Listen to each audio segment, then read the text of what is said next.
অনেকের মনের একটা প্রশ্ন আছে, নামাজে দাঁড়ালে মন বসে না। এই অভিযোগটা কম বেশি সবারই আসে।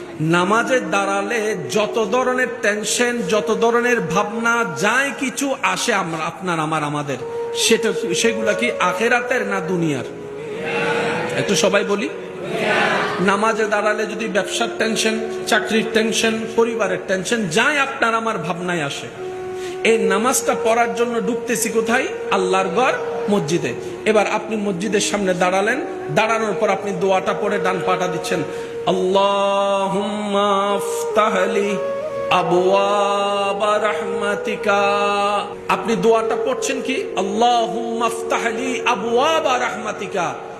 ও আমার আল্লাহ, আল্লাহর ঘরের সামনে দাঁড়িয়ে আপনি আপনার আল্লাহকে বলছেন, ও আমার আল্লাহ, আল্লাহুম্মা, ও আমার আল্লাহ, আফতাহলি, দয়া করে আমার